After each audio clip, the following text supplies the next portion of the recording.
তো সবার প্রতীক্ষার অবসান হয়ে গেল। যারা যারা স্টেট লেভেল কাউন্সেলিংয়ের জন্য অপেক্ষা করছিলেন, তো স্টেট লেভেল কাউন্সেলিংয়ের একটা অফিসিয়াল নোটিফিকেশান প্রকাশিত হয়েছে। তো সেখানে কি বলা হয়েছে এবং এই স্টেট লেভেল কাউন্সেলিং হয়ে যাবার পরেই কি 2022 স্টেট পাস প্রার্থীদের ভাগ্য খুলতে চলেছে, ইন্টারভিউর নোটিফিকেশান কি আসতে চলেছে।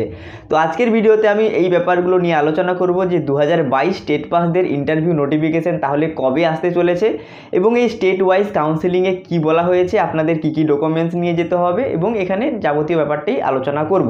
তো ভিডিওটা অবশ্যই আপনারা শেষ পর্যন্ত দেখবেন। ভিডিওটা শেষ পর্যন্ত দেখলে আশা করছি এখান থেকে কিছু না কিছু শিখতে পারবেন এবং জানতে পারবেন। তো ভিডিও শুরুতেই আপনাদের কাছে একটা ছোট রিকোয়েস্ট, এখনও পর্যন্ত যদি আপনারা এই চ্যানেলটা সাবস্ক্রাইব না করে থাকেন তবে অবশ্যই চ্যানেলটা সাবস্ক্রাইব করে পাশে থাকা বেল আইকনটিতে প্রেস করে দেবেন। আর যারা যারা আগের থেকেই সাবস্ক্রাইব করে রেখেছেন তাদেরকে অসংখ্য ধন্যবাদ। তো আজকে কিন্তু স্টেট লেভেল কাউন্সেলিংয়ের জন্য অফিসিয়াল নোটিফিকেশান প্রকাশিত হয়ে গেছে। তো 21 তারিখ থেকে স্টেট লেভেল কাউন্সেলিংটা শুরু হচ্ছে। তো যে সমস্ত প্রার্থীদের এই স্টেট লেভেল কাউন্সেলিংয়ে নাম আছে তারা কিন্তু এপিসি ভবনে চলে যাবেন, এপিসি ভবন কলকাতাতে, সেখানেই কিন্তু তাদের কাউন্সেলিংটা হবে।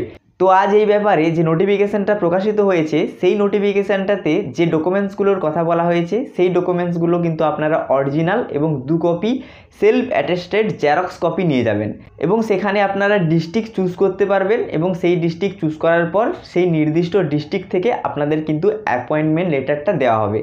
তো এই স্টেট লেভেল কাউন্সেলিংটা কিন্তু 24 তারিখ পর্যন্ত চলবে, তাহলেই কিন্তু এই রিক্রুটমেন্ট প্রসেস সম্পন্ন হবে, সবাই কিন্তু অ্যাপয়েন্টমেন্ট লেটার পেয়ে যাবেন।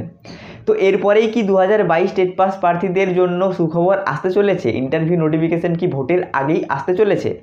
তো বন্ধুরা এই রকমটা হওয়ার চান্স কিন্তু অনেকটাই কম।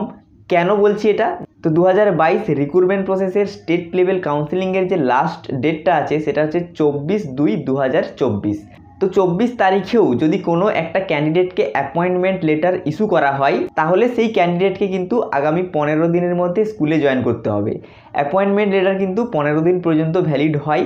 তাই বন্ধুরা যদি 24 তারিখে লাস্ট কাউন্সেলিংয়ের ডেট হয় তাহলে আগামী 15 দিন ধরে রাখুন, ওই মার্চ মাসের 10 তারিখ পর্যন্ত এই রিক্রুটমেন্ট প্রসেস চলবে।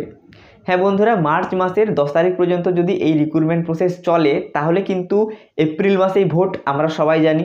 তো এপ্রিল মাসে যদি ভোট হয় তাহলে কিন্তু মাসের শেষের দিকেই ভোট ডিক্লেয়ার হয়ে যাবে। তো ভোট যখন ডিক্লেয়ার হয়ে যাবে তখন কিন্তু ল অফ কন্ডাক্ট লাগু হয়ে যাবে। তারপর থেকে সরকার কিন্তু কোনো উন্নয়নমূলক কাজ, কোনো নিয়োগ সংক্রান্ত কাজ এগুলো কিন্তু করতে পারবে না, ইন্টারভিউ নোটিফিকেশনও কিন্তু আসবে না।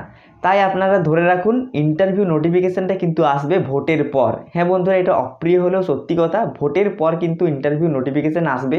তো এটার পজিটিভ দিক কি না, আপনারা কিন্তু আপনাদের প্রিপারেশনটা বেস্টভাবে নিতে পারবেন। ইন্টারভিউ নোটিফিকেশান কিন্তু 2024 সালে আসছেই, পুজোর আগে কিন্তু আসছে, এটাই 100% কনফার্ম। তো আপনারা কিন্তু একটু সময় পেয়ে যাবেন, আপনারা আপনাদেরকে একটু গুছিয়ে নিন, ইন্টারভিউর জন্য প্রিপারেশন শুরু করে দিন, ডেমোগুলো ভালো করে প্র্যাকটিস করুন, ইন্টারভিউর জন্য ভালো করে প্রিপারেশন নেওয়া শুরু করে দিন, পড়াশোনা শুরু করে দিন। আর হাতে মাত্র কয়েক মাসেই আপনাদের কাছে সময় আছে। তো ইন্টারভিউর জন্য কোন কোন বিষয়গুলো আপনারা পড়বেন, কিভাবে ডেমোগুলো আপনারা তৈরি করবেন, এই ব্যাপার নিয়ে আমি কিন্তু তাড়াতাড়ি ভিডিও নিয়ে আসবো এই চ্যানেলে। তো জানতে হলে অবশ্যই চ্যানেলটা সাবস্ক্রাইব করে পাশে থাকা বেল আইকনটিতে প্রেস করে দেবেন। তো বন্ধুরা এই ব্যাপার নিয়ে আপনাদের গুরুত্বপূর্ণ মতামত কি, অবশ্যই আপনাদের গুরুত্বপূর্ণ মতামতটা আপনারা কমেন্ট বক্সে লিখে জানাবেন এবং এই ভিডিওটা শেষ পর্যন্ত দেখার জন্য অসংখ্য ধন্যবাদ। তো বন্ধুরা আবার দেখা হচ্ছে পরের অন্য কোনো ভিডিওতে।